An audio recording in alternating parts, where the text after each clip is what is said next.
नमस्ते विद्यार्थियों, डॉक्टर कीर्तिज हिंदी की दुनिया में आपका स्वागत है। आज मैं आपके लिए कक्षा 7वीं हिंदी सुलभ भारती इसका चौथा अध्याय देहात और शहर यह स्वाध्याय के लिए लेकर आई हूँ। बच्चों, इस लेसन को लिखा है अभिषेक पांडे जी ने और हम इसका स्वाध्याय जो है शुरू करते हैं। सबसे पहले देखते हैं शब्दार्थ, जिसमें दिया है आपको साझा करना यानी बांटना, रौनक चमक दमक, व्यथित दुखी, विख्यात बहुत प्रसिद्ध, आबादी जनसंख्या, चिल्लपों यानी शोर, अल्पशिक्षित कम पढ़ा लिखा होना, परिसर आसपास की भूमि, सहजता यानी कि सादगी, दुर्लभ ऐसी चीज़ जो कठिनाई से मिले, मार्गदर्शन यानी मार्ग दिखाना।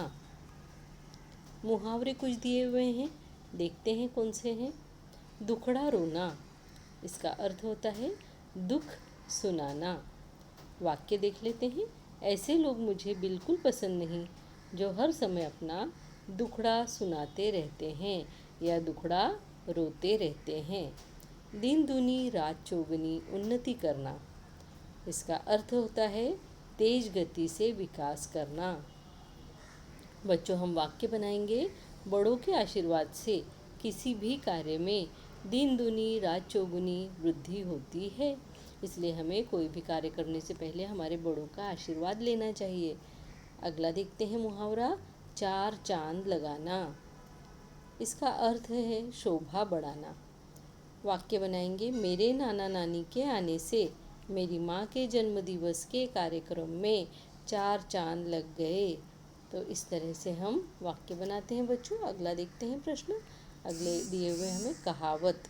अब कहावत के अंतर्गत देखते हैं चिराग तले अंधेरा, यानी योग्य व्यक्ति के आसपास ही अयोग्यता होना या उसके आसपास ही किसी में आवश्यक गुण की कमी होना। वाक्य हम बनाएंगे।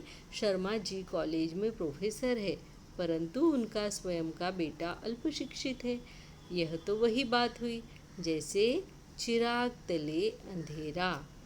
आगे देखते हैं बच्चों। वाक्य के सामने सही या गलत के चिन्ह लगाओ। क, खेल ग्रामीण जीवन की आत्मा है, सही। ख, गाँव में बीमारियां हैं पर पर्याप्त मात्रा में सुसज्ज और अच्छे अस्पताल हैं, गलत। ग, शहर की दिन दुनी रात चौगुनी उन्नति हो रही है, सही। घ, शहर इमारतों के जंगल में बदल गए हैं, सही। और ड, शहर में प्रदूषण मुक्त वातावरण मिलता है, गलत। प्रदूषण मुक्त वातावरण हमें कहाँ मिलता है? गाँवों में। आगे देखते हैं कारण लिखो। कारण लिखो में हमें पहला प्रश्न दिया है कि गांव में काम करने के लिए मजदूर नहीं मिल रहे हैं। उत्तर, क्योंकि गांव के लोग रोजगार की तलाश में शहरों की तरफ जा रहे हैं। दूसरा प्रश्न है शहर परेशान हो उठा है, क्यों? उत्तर लिखेंगे क्योंकि गांव से लोग रोजगार की तलाश में शहर में आते हैं। यहाँ दिन ब दिन यानी रोज बढ़ती भीड़ एवं प्रदूषण से शहर परेशान हो उठा है। इसलिए मतलब शहर क्यों परेशान हुआ है? क्योंकि गांव से सब लोग यहाँ आके भीड़ बना देते हैं, है ना। तीसरा प्रश्न दिया है गांव बहुत उदास हो जाता है। उत्तर, कारण गांव में पहले जैसी खुशहाली और रौनक नहीं रही। गांव असुविधा, बेरोजगारी, आपसी झगड़े, गुटबाजी और अशांति जैसी समस्याओं से घिरता चला जा रहा है। आगे देखते हैं भाषा की ओर। इसमें आपको दिया है प्रश्न कि निम्नलिखित शब्दों के लिंग बदलो और वाक्य बनाकर लिखो। हमें यहाँ पर जेंडर चेंज करना है, तो लिंग परिवर्तन देखते हैं। चाचा, इसको हम लिखेंगे चाची। अध्यापिका, अध्यापक। अभिनेता, अभिनेत्री। गुड़िया, गुड्डा। ऊँट, ऊँटनी। ससुर, सास। हंसिनी, हंस। बालक, बालिका। आगे देखते हैं यहाँ है रिक्त स्थानों की पूर्ति उचित शब्दों के द्वारा कीजिए। डैश प्रकल्प में मेरा मार्गदर्शन करते हैं। उत्तर आएगा चाचा जी। डैश विद्यार्थियों का उचित मार्गदर्शन करते हैं। उत्तर में आएगा अध्यापक। मुझे डैश श्रद्धा कपूर पसंद है। यहाँ पे आएगा अभिनेत्री। राजस्थान में डैश देखने को मिल जाती है। तो यहाँ आएगा ऊँटनी। अब देखो बच्चों, यहाँ जो हमें ये दिया है ना, चाची, अध्यापिका, इन्हीं के हमने वाक्य बनाए हैं आगे, है ना। अभी हमने ऊँटनी तक देखा, अब हम आगे के देखते हैं बच्चों। मुझे सास बहू के नाटक बिल्कुल अच्छे नहीं लगते। तो यहाँ सास वाले शब्द का हमने वाक्य बनाया है। ये फिल इन द ब्लैंक्स न हो के जो हमने मतलब लिंग परिवर्तन किए हैं उसी के हमने यहाँ पर वाक्य बनाए हैं। डैश पानी पर तैर रहा है। हंस। माँ ने राजू को एक गुड्डा जन्मदिवस पर उपहार में दिया है। गांव की बालिकाएं रोज स्कूल जाने लगी है। आगे देखते हैं बच्चों। स्वयं अध्ययन के लिए आपको दिया है, यदि सार्वजनिक यातायात के साधन नहीं होते तो इन पर क्या प्रभाव पड़ता, लिखो। सार्वजनिक यातायात के साधन यानी जिसमें सभी लोग बैठकर एक जगह से दूसरी जगह जा सकते हैं, ऐसे साधनों को हम सार्वजनिक यातायात के साधन कहते हैं। जैसे बस, ट्रेन, है ना, ये सब क्या है, रिक्शा, ये सब सार्वजनिक यातायात के साधन हैं।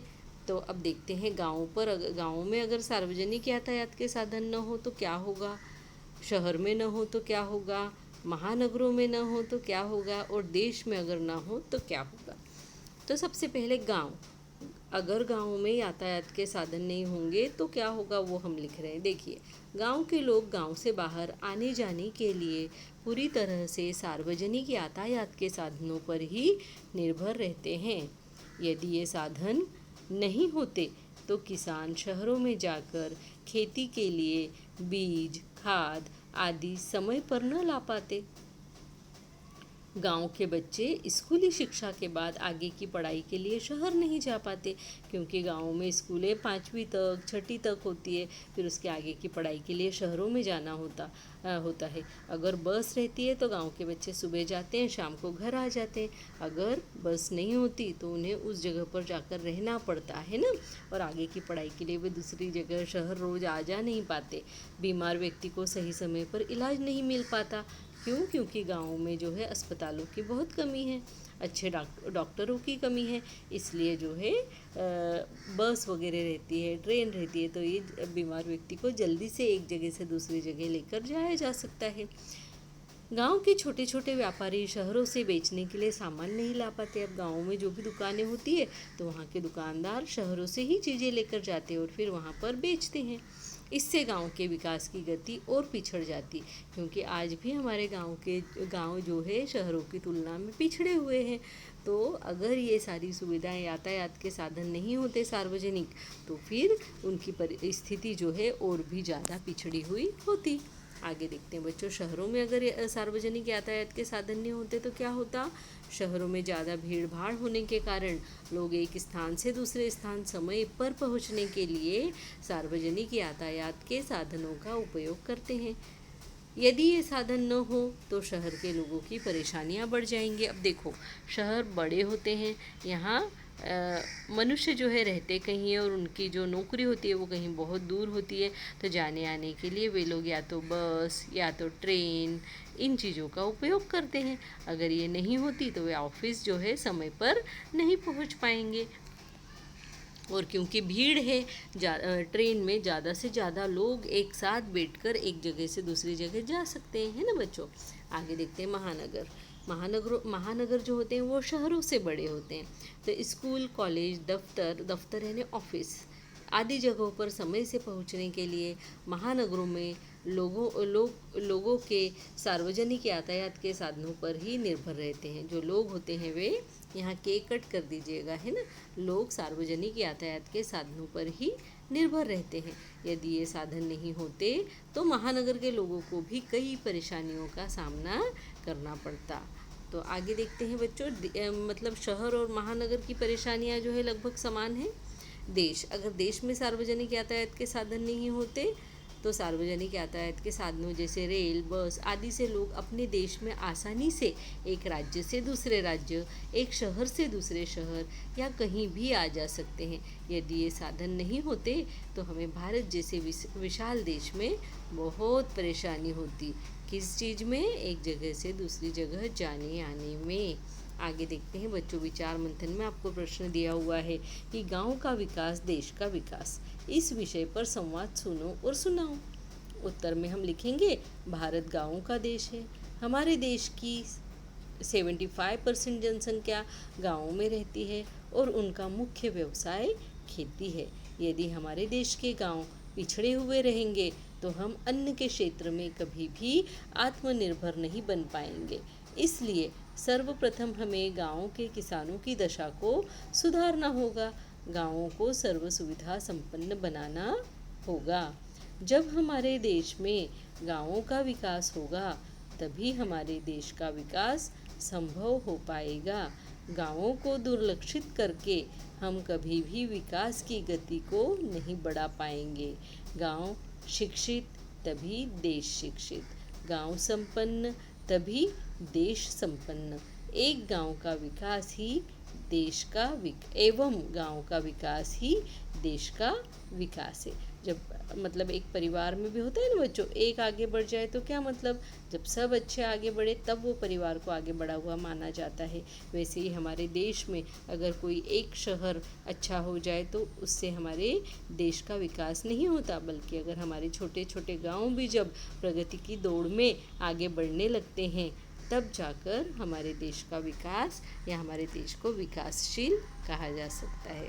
आगे देखो बच्चों, खोजबीन के अंतर्गत आपको प्रश्न दिया है, डाकघर से प्राप्त सेवाएं बताओ और संकेत स्थलों से अन्य सेवाएं ढूंढकर उनकी सूची बनाओ। अब यहाँ पे हमने दिए हैं सेवाओं के नाम, ये नीचे सब सेवाओं के नाम दिए और ये सेवा कब ली जाती है ये नीचे बताया। जैसे पहला पत्राचार, ये सेवा कब ली जाती है? पत्र भेजने के लिए। पार्सल, कुछ सामान भेजने के लिए। मनी ऑर्डर, पैसे भेजने के लिए। बचत योजना, भविष्य के लिए पैसा बचाने के लिए। रजिस्ट्री, पत्र या सामान पहुंचने की निश्चितता के लिए। टेलीग्राम, सूचना जल्दी से भेजने के लिए। जीवन बीमा, भविष्य के लिए। और विकास पत्र, भविष्य के लिए पैसा बचाने के लिए। और स्पीड पोस्ट, ये होता है जल्दी से पत्र भेजने के लिए। तो आपको ये पता पड़ा कि कौन सी सेवाएं होती है और ये सेवाएं कब ली जाती है। तो विद्यार्थियों, आगे कुछ प्रश्न आपको दिए हुए हैं। निम्नलिखित प्रश्नों के उत्तर एक एक वाक्य में लिखो। कौन सी परियोजना गांव में घर घर तक पहुंचाई जाती है? घर घर, यहाँ पे हाइफन डैश आ जाएगा, है ना। उत्तर, स्वच्छ ग्राम स्वस्थ ग्राम परियोजना गांव में घर घर तक पहुंचाई जाती है। ये जो यहाँ पे दिख रहा है ना, ऐसा आपको घर घर के बीच में यहाँ यहाँ लगाना है, ठीक है। ग्रामजन भी क्या जानने लगे हैं? उत्तर है, ग्रामजन भी शिक्षा, स्वास्थ्य, रोजगार, खेती के नवीन औजार और आधुनिक खेती की पद्धतियों को थोड़ा थोड़ा जानने लगे हैं। प्रश्न 3 है, गांव के लोग किसके प्रति जागरूक हो रहे हैं? उत्तर है, गांव के लोग घर घर में शौचालय जैसी सुविधा के प्रति जागरूक हो रहे हैं। चौथा प्रश्न आपको दिया है, शहर और देहात की समस्या का मूल कारण क्या है? यानी इनके बीच में क्या समस्या है? तो शहर और देहात की समस्या का मूल कारण दिनों दिन बढ़ती हुई आबादी, अशिक्षा और गरीबी है। तो बच्चों यहाँ पे दिनों दिन बढ़ती आबादी, कॉमा, अशिक्षा और गरीबी है, ठीक है, इस तरीके से लिखना। देहात के विकास के लिए तहसील और क्षेत्र के लोगों को क्या करना चाहिए? तो देहात के सर्वांगीण विकास के लिए तहसील और क्षेत्र के लोगों को अपने जनप्रतिनिधियों का सहयोग लेना चाहिए। अब देखो छठा प्रश्न दिया है, गांव में अभी भी कौन कौन सी समस्याएं हैं? उत्तर हम लिखेंगे कि गांव में स्कूली शिक्षा के बाद आगे पढ़ने के लिए कॉलेज नहीं है, चिकित्सा की सुविधाएं नहीं हैं, यातायात के साधनों की कमी है, पक्की सड़कें नहीं हैं और गाँव में पीने का पानी लाने के लिए औरतों को दूर दूर जाना पड़ता है। गांव के लोग रोजगार की तलाश में शहरों में जा रहे हैं, जिसके कारण खेती के लिए मजदूर नहीं मिलते। इस तरह की अनेक समस्याओं से हमारे गांव घिरे हुए हैं। प्रश्न 7 दिया है, शहर ने देहात को भाग्यशाली क्यों कहा है? उत्तर में हम लिखेंगे कि शहर ने देहात को इसलिए भाग्यशाली कहा है क्योंकि देहात आज भी प्रदूषण रहित है, यानी कि वहाँ प्रदूषण नहीं है। वहाँ का वातावरण एकदम शांत है, लोगों का जीवन भाग दौड़ से परे है। वहाँ न तो वाहनों का तेज आवाज़ है, न ही प्रदूषण भरा वातावरण। देहात हरे भरे पेड़ों और खेतों से भरा पड़ा है। सवेरे उठते काम पर जाने की जल्दी नहीं होती। देहात की सुबह भगवान के स्मरण, भजन, सूर्य नमस्कार आदि से शुरू होती है। लोग सुबह अपने घरों के आंगन में चारपाई पर बैठे हुए आकाशवाणी से प्रसारित होने वाले भजन का आनंद लेते हैं, या बगीचे की गुड़ाई करते हुए, पौधों को पानी देते हुए, शांत वातावरण के साथ उगते हुए सूरज को देखकर अपने कामों की शुरुआत करते हैं। इस तरह बच्चों, गांव और शहर में बहुत ज़्यादा अंतर होता है ना। जो हमने अभी यहाँ पर देहात के बारे में यानी गांव के बारे में लिखा है, ठीक इसी का उल्टा जो है शहर के बारे में लिखा जा सकता है ना। तो अगर आपको ऐसा प्रश्न आता है कि शहर और देहात में क्या अंतर है, तो हम ये जो देहात के बारे में जो लिखा है ये सारे पॉइंट्स लिखकर जस्ट इसके opposite points you can write in शहर, है ना, कि शहर में क्या होता है। तो आगे देखते हैं बच्चों, प्रश्न 8, पाठ में शहर देहात को क्या परामर्श दे रहा है? परामर्श मीन्स एडवाइस। तो यहाँ पे उत्तर लिखेंगे, शहर देहात को परामर्श दे रहा है कि अपने लोगों को गांव का महत्व समझाओ, है ना। जो गांव के लोग गांव को छोड़कर शहरों की तरफ भागकर आते हैं काम की तलाश में, रोजगार की तलाश में, उनको समझाया जाए कि तुम्हारा गांव बहुत अच्छा है शहरों से।